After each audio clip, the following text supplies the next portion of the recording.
What's up guys, NepentheZ here and welcome back to another episode of The Road to Glory, where today we are going to be finishing off our gauntlet run.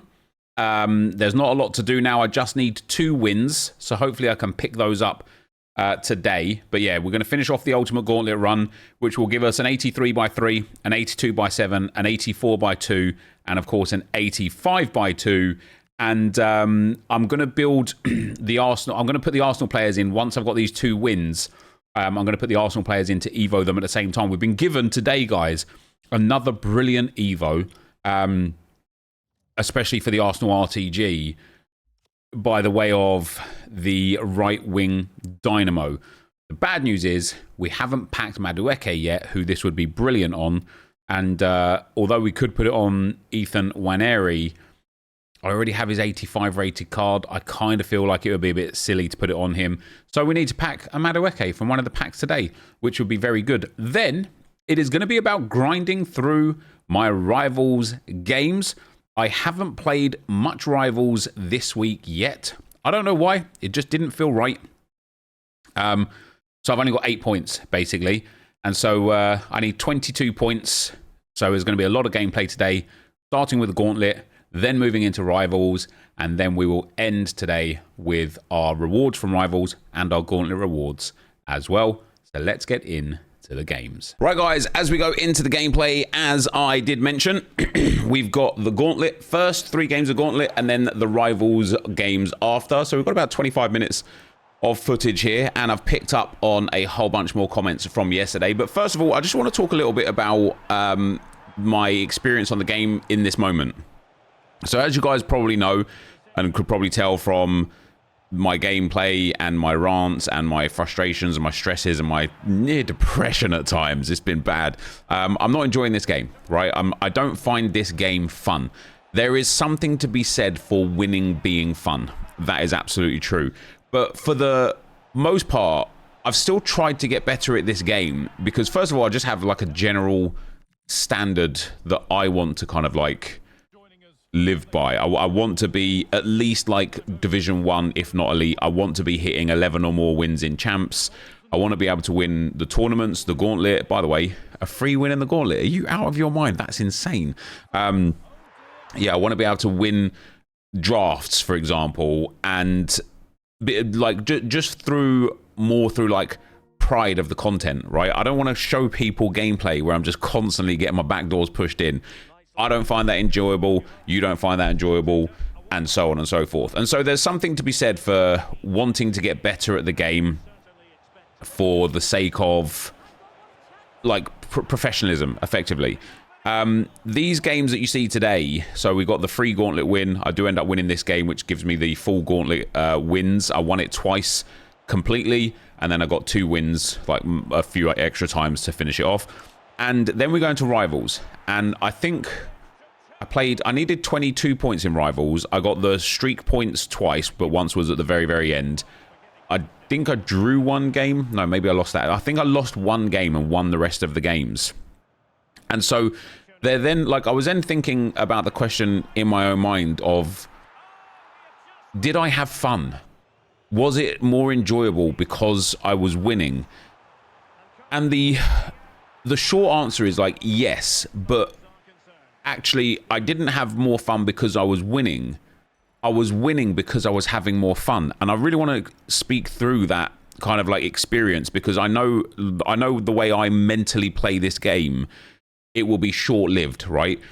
But like, even in the game that I lost, and I want to talk about that one first because it led me into actually winning a couple of games against ridiculously good players. And by the way, I only started in Division 4.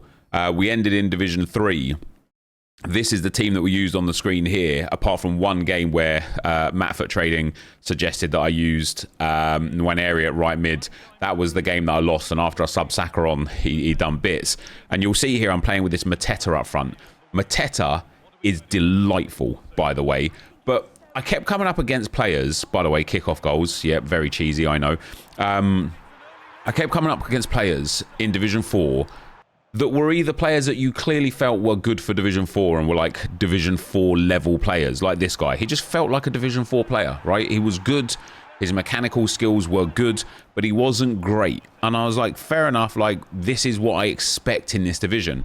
But more often than not, actually, I came up against these guys that were hitting play a lot cancels, skill move cancels, ridiculously incredible skill chains. They had unbelievable teams, and you're going to see it all here. And in one of them, I was getting a bit stressed because in my head, I had already told myself that I couldn't win the game because I couldn't do what they were doing. I couldn't do those ridiculous skill move chains. I didn't have the players that they had. I wasn't able to kind of like one of the guys was like ridiculous. I think it might have been this guy actually, was ridiculous with like some left stick dribbling. And I was sitting there and I'm like, I was getting a bit frustrated that I couldn't do what they were doing.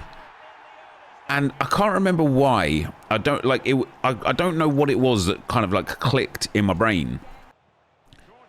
But it was, I remember about like how there's some people, some of you guys, some of my viewers, and some of you especially in the chat when I'm streaming, that tell me how old you are and how good you are at the game. And every time I talk to those people, it's very, very rare that they do skill moves and player locks and so on and so forth. And I don't know why it clicked in my mind, but it might have been because I had Mateta, you know, because honestly, guys, he's brilliant and I'm really looking forwards to getting Enquiries, because Enforcer Plus, I was playing a bit of clubs last night as well. My club's pro is 6 foot tall. Enforcer Plus, man, I'm telling you guys, Enforcer is broken. Enforcer and Whip Pass, I think, are two things that are really underutilized. We'll get into it eventually, but yeah, bottom line is I started telling myself I don't need to do what they do to win. I just need to defend what they do. So I've been working diligently on not defending as bad. I've been working diligently on not biting as much, not kind of getting stressed immediately when I, by the way, kick off goals. I scored an unbelievable amount of kickoff goals in these clips, by the way. Yeah, like, see this guy here. It's just skill move after skill move after skill move after skill move. And I didn't know what to do. But I've been watching some like things, watching some tutorials or watching some TikToks of how like people are not actually defending, but almost complaining about how people are defending. Because I'm like, if I want to be able to join the good defender list, I've got to defend in a way that makes people complain, right? And so I started watching people like complain about how broken the game is, watching what the people are doing that is broken for the game, and then just emulating that. And that's helped me a lot. Like my goals per game conceded ratio has gone down massively. And so I thought to myself, I don't need to do what they are doing. I need to do what I like to do better. And so in the games in the Gauntlet today and over the last couple of days, typically speaking, I've been really trying to focus on what am I doing, how am I playing, and how can I improve on that. And that's why I was having more fun, but that's also why I was winning, because I wasn't sitting there trying to do these step over things. Like this guy with Douay was like a joke. He was so hard to deal with. Like he was doing so many skill moves and tricks and flicks, rainbow flicks, and like all of these like mechanics. Look at that. Like I've managed to tackle that. I guess this ends up in a goal for him, because otherwise I don't know why the clip's there. But I've managed to tackle his Claudia Pina stop and turn cancel into a whatever the hell fake pass or whatever it was going to be. And I was like, I genuinely don't need to learn how to do that. I need to learn how to do this right here more and better. And when I started like focusing on, for example, with Mateta, when I started focusing on just getting the ball to his feet so that I could use Enforcer, I was like, damn. And like, yeah, this guy scored a goal there using a player lock cancel. And like, this guy's obviously way too good for Division 4.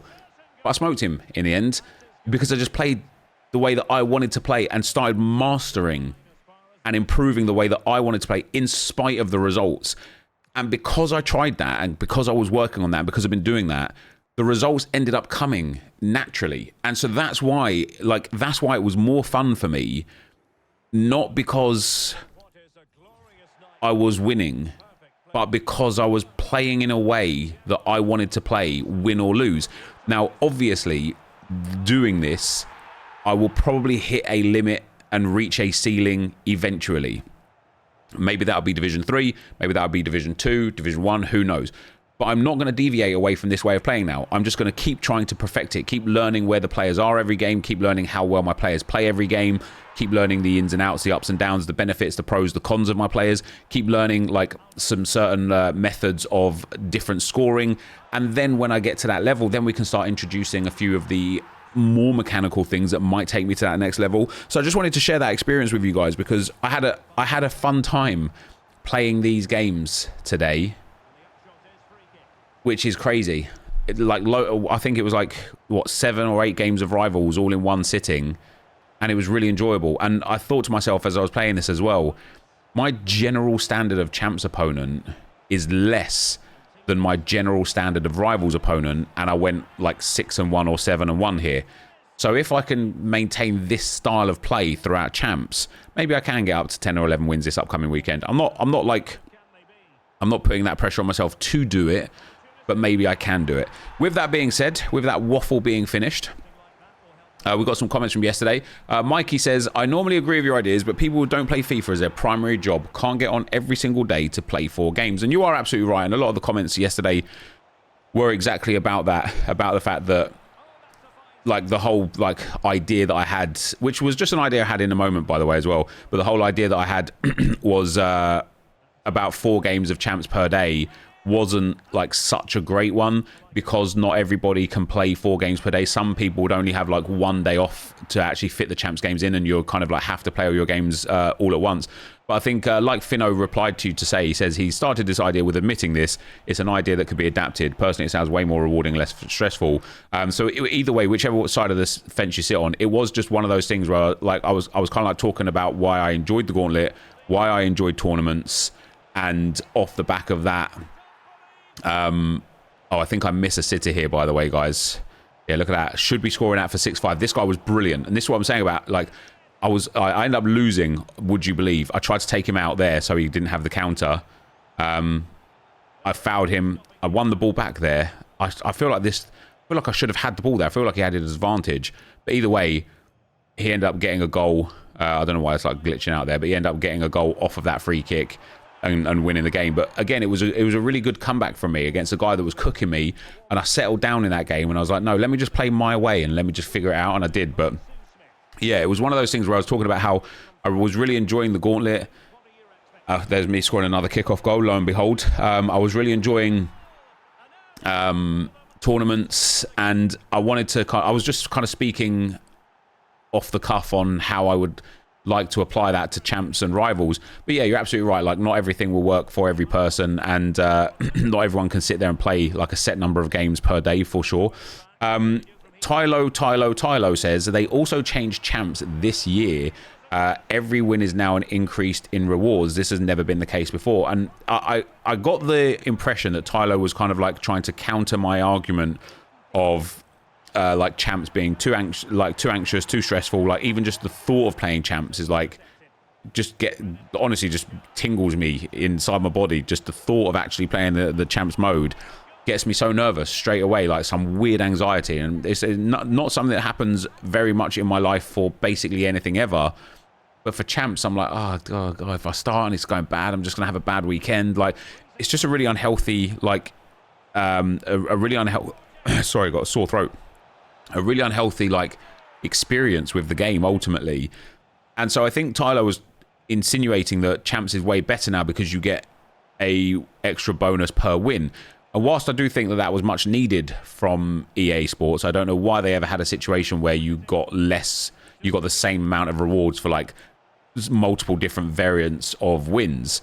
But I don't think that doesn't kind of like that doesn't improve what I want from this game, which is more rewards for playing, right? And I don't want only rewards for playing, and we'll get to that in a moment, but I do think more rewards for playing should be introduced from EA Sports. What a lovely goal that was.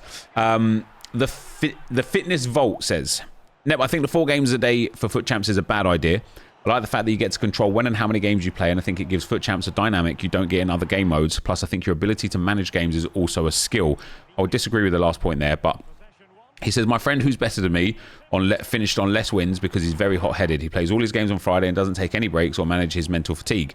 I'll play 2 or 3 games at a time. When I start to feel mentally drained, I'll take a break. I like this management component. I think is a cool part of the game. And I like this isn't the overlying point. The overlying point is going to be something else here for me to talk to you about. But when you say things, for example, like, I like this management component. When I feel mentally drained, I'll take a break off of 2 or 3 games. And then you end your sentence with, I think this is a cool part of the game.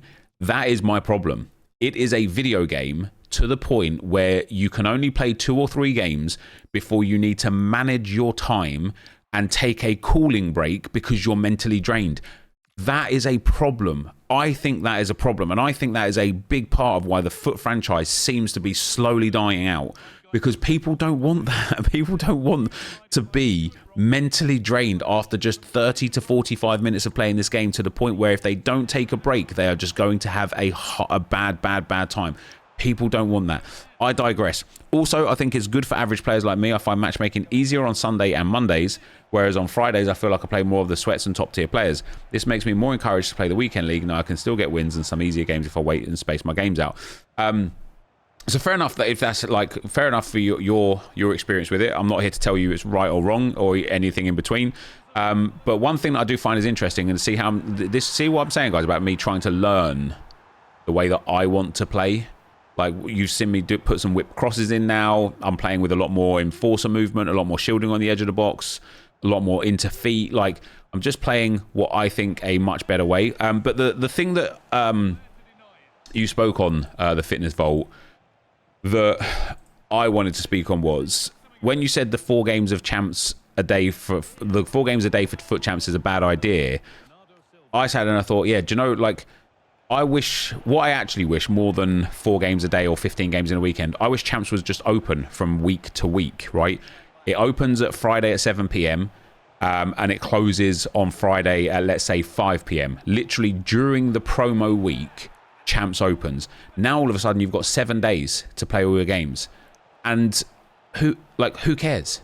Because at that point I can genuinely play 1 or 2 games per day if I want. I could play 3 to 5 games per day if I want. I can shoehorn them all into one game one day if I want.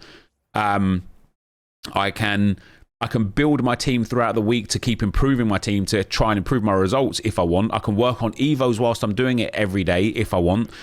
I know a lot of other games have these like modes, like NBA 2K has like their own version of champs where you can just enter. You can just continually enter. Like once you played your 15 games, or I think they have a system where once you get 3 losses, like that's it, you're done sort of thing. I would much prefer like a system like that where it's like maybe not unlimited entries, but imagine you had champs where it's like, look, you get maximum 15 games, but once you've lost 3 games, you get the rewards that for the number of wins that you're on, and then you can go again, but up to, let's say, 3 times a week. Would that be better? I don't know. Again, I'm just like speaking out loud here. I don't know if that would be better or if that would be worse. But what I do know is that the current champ system and the anxiety that it gives people in general, even for people that are kind of like thinking positively on it, like yourself, the Fitness Vault, is incredibly, incredibly unhealthy. You know, like I say, like the fact that you play 2 to 3 games before you have to have a mental break is just absolutely the wrong way that gaming should be, in my personal opinion. Think a Story says, problem that I encounter often is every single game mode, Rivals, Gauntlet, Champs, feels different. Went 10 and 5 in Champs, Rivals 4 Division, but simply can't win Gauntlet games. Maybe just because it's 3 wins in a row. Difference between game modes is huge for me. In Champs, it feels like my players are running in mud, while Division games feel like, I don't know, arcade or something. Another huge problem for many, many years is that people are parking the bus and the only way to attack is on counter. And in order to win games, I have to fidget spin like a biggest sinful person, which makes the whole game daunting and boring. So you don't have to, you choose to, right? And I think this again comes from, so this again isn't the point. I just want to like, kind of like, again, like kind of deviate away here to talk about this. You choose to fidget spin, just like other people choose to be like park the bus. And the reason why you choose to fidget spin and play in a way that is sinful, quote unquote, is because you want to win more than you want to have fun. Whereas if you learn to have fun, and I'm not preaching here, by the way, because I've had one evening of enjoying playing the game, it doesn't just counteract every single like difficult day I've had right on this game. But more to my point is, if you just learn to play the way you want to play, and off the back of that just be content with whatever skill set that gives you to perform at. If you know, if you can fidget spin your way to Division 1, but you can play an enjoyable way in Division 3, the rewards aren't worth it to play that fidget spin way and put yourself through the mental anguish and the hell. Same in Champs. If playing the fidget spin way gets you 11 wins in Champs, but playing a way that you enjoy to play gets you 8 or 9 wins in Champs, the rewards aren't worth it to play the other way. You're in control of that. And that's what I was talking about, like about the way I'm playing here today on these clips, right? I'm really enjoying not forcing the meta. And I've got so much to say on the meta anyway, but we're running out of time, so I'll get through it a bit more.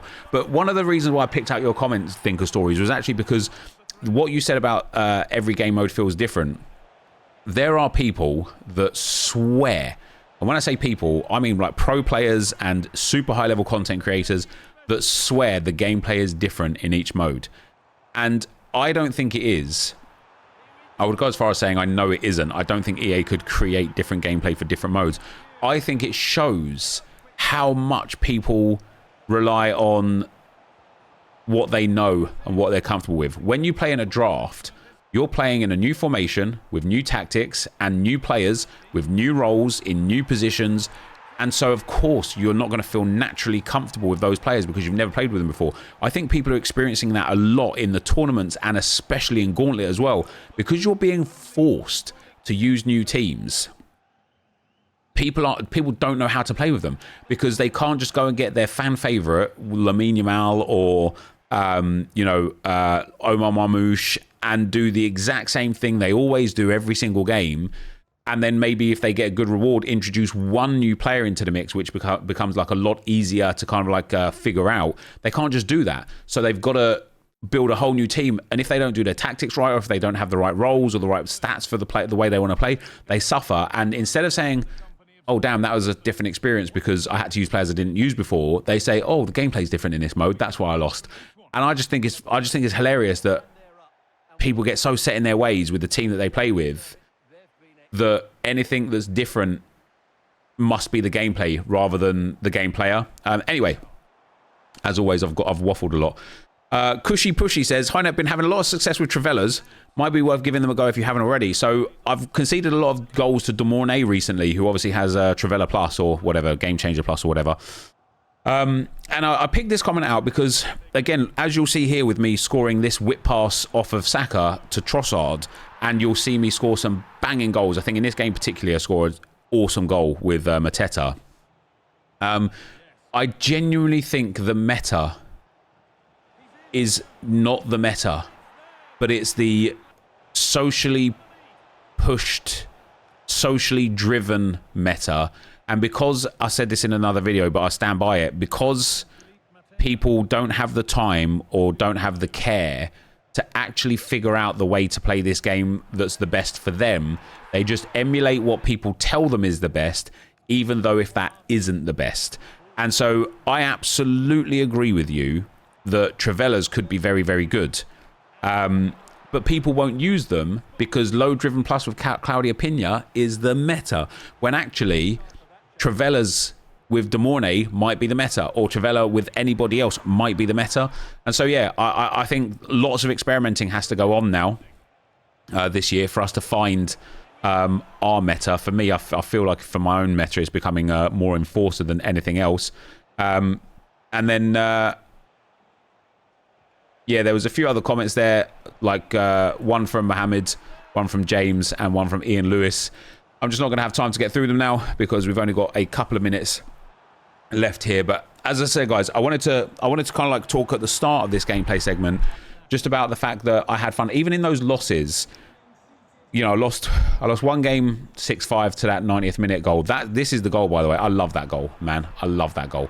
play the ball up into NepentheZ's feet, hit the enforcer, like literally bully the defender, turn around, and then have a clear shot or goal. If you think to yourself, and like one of the things I've complained about a lot is, I can't break down these sweaty people. I can't break down these guys with like 8 men in their box. Well, guess what? If you've got enforcer, you can, because the way this AI works in situations like this where there's so many players in the box, the way the AI works is once one player is engaged, whether that's human controlled or AI controlled, the rest of the AI kind of just does nothing. They're just there. They're just bodies in the box. And so, as I say, I wanted to show this goal again because I thought this was a brilliant goal. I actually thought this was a brilliant goal as well. But yeah, when somebody engages with you, it's only that one player that is moving. Everyone else is kind of like not standing still, so to speak, but they're kind of just like doing their job. They're not really pressing the ball carrier. So what I found was, and what you'll see with this NepentheZ goal, and what you'll also specifically see with a lot of my goals today, just in general, is once I get to a position where I'm in the box, even if they've got 6, 7, 8 players in the box, it's really, really easy to just use enforcer to roll or body off that one specific defender, and you will just find yourself in a world of space. And it was really good. And so I do show the goal one more time here because I think this is a brilliant goal. Look at that. NepentheZ there. It just bodies off the defender, rolls him, and then you see there's no one else near me because that, like, normally you would pass it and there'd be another player, or you'd dribble a bit more, there'd be another player. Because you're just kind of like turning around the defender that's there, all of a sudden you get all the space that they've now left. And I found it to be a really, really efficient way to score, and a really, really efficient way to ultimately win. Either way, guys, that is going to be the end of the gameplay. Let's go and get our Rivals rewards. Right, guys. So, as you would have just seen, some fantastic gameplay from me there. Only one loss in amongst all of that, which is really, really nice. And generally speaking, I'm just feeling way more confident and competent when playing this game, which is brilliant. We've got a lot of SBCs to do, but we're going to end off today. Obviously, I've got these rewards right now from the Gauntlet and the 81x3 here that we got from the only bounty that we've had in bloody ages. It's a walkout. CDM, Italy. It's going to be Tonali, isn't it? But hey, we don't mind it. We'll take that. Oh, inform as well. That's fantastic. He's actually quite decent too, isn't he? A lot of pace on him. But yeah, I'm really, really actually like getting to grips with how to play the game now, which is nice because I was struggling, man. I was struggling hard. But we're now able to pick up some wins here and there. Now, it'd be delightful if we could get some of the Arsenal players that we don't already have. Or, oh, by the way, this NepentheZ. Oh, my days. Go and do his SBC now before it's too late, guys. Maybe it's already too late. He is outstanding. Really, really enjoyable. We get nothing from the 83 plus by 3. Just, again, some good fodder for the hero pick that's there for the other SBCs that I've got going on as well. An 84 by 2. No walkout there either. What can you do? Fabian Ruiz and a bit of minge for the boys. And then, last but not least, before we get now Division 3 Rivals rewards, an 85 by 2. It is a walkout. It's a woman. Go on, Chloe Kelly. Nope. Who's that going to be? Right wing Scotland Liga F. The hell? Weird, isn't it? Is it a double walkout? No. I feel like that's a dead. I mean, it's good to get an 86 rated team of the week. Oh, she's actually got a mad card, to be fair. Finesse shot, chip shot, inventive, incisive, technical, first touch, and trickster. And she's got right mid, centre mid, and cam. And that's not a bad card. 4-star as well. Dirt cheap, but it's not a bad card. Maybe. We'll probably use her in the Hero SBC. But let's go and get our Rivals rewards. All right, guys. So, here we go. We have got the lot. We have got our... What have we got? Our Rivals rewards. Division 3. We made it through just on the last game. Played some really, really good FC as well, which was nice. I wouldn't say I still enjoyed it. I also completed Hendry, guys, and I also completed the 1 of 2 ratings reload duo pick 1, which gives us the option of Semenyo or Bakayoko. I'm going to go with Semenyo because I think he looks way better. Just another player for you know, another tournament squad or a gauntlet squad. But yeah, I just felt like I was playing better, which was nice. But was I enjoying it? I don't know. I'm going to take Cherky here and hopes that he has some value still. He doesn't. That's fun. That's fun. Right. 1 of 3 83 pluses, guys. Can we get something of any value? A David Raya or a Gyökeres would be ideal. We get 87 McAllister. That's a big player. Ooh, very nice. I'll tell you something, guys. I know his price has crashed a lot. And he's down in the 100 and some odd region now. And we've got enough coins to just buy him if we wanted. I've really wanted to try this Lamine Yamal because every time I play against him, I get cooked. He's got game changer, inventive, incisive, finesse shot, first touch, quick step, and tech plus. Very, very, very nice for our rivals' rewards there. If again though, Gyökeres or David Raya would be very good for me. We're going to take Hoof there. Hey, listen, I'm already, guys, already delighted with that. Lamine Yamal, very, very nice indeed. I can't complain about that. In the store, we've got a few other little packs as well, just some like small tradable packs that we got from Season Pass that I collected. Damn, this is a tradable walkout. It's going to be Trent. Yeah, just from doing some XP stuff. Oh, we get Yuri and Timber in there as well. Right, so I'm actually going to keep Trent, funnily enough, because at this point in the game cycle, I was talking to a few people about it last night, right?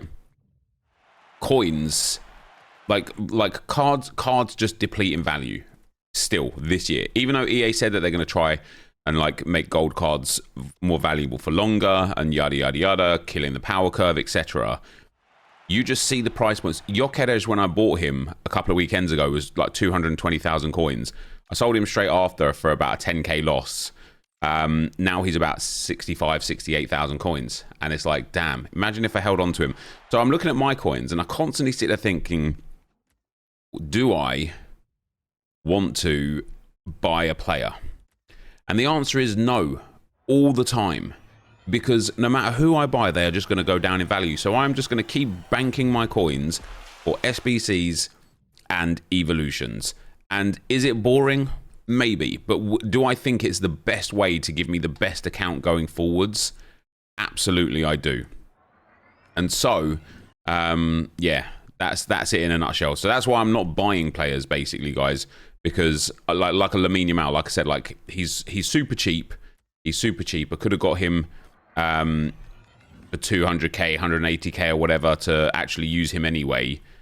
I just didn't want to. What a terrible pack that is, by the way. I just didn't want to spend that money on him because I knew I would lose it. I'd rather, like, let's say I bought Lamine for 220 and sold him for 180. So I lose a bit of tax there, 9k on tax. I also lose 40k on depreciation, right? So let's say I lose 50k. I'd rather spend that 50k on fodder and complete an SBC for a guaranteed card. I just would. Anyway, from our mega pack, it's also pretty poor. We do get an English manager.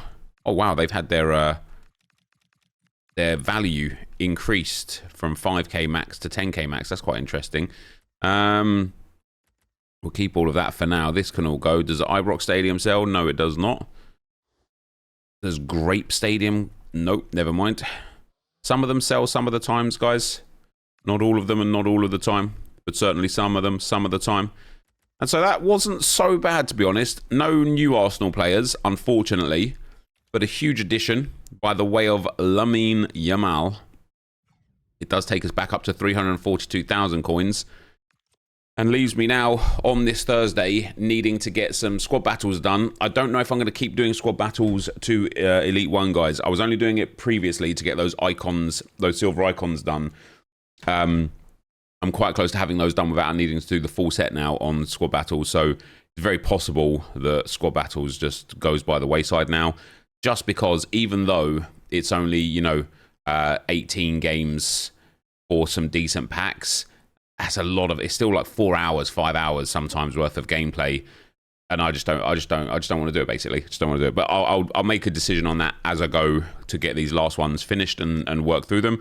But for today, guys, that is going to be the end of the video.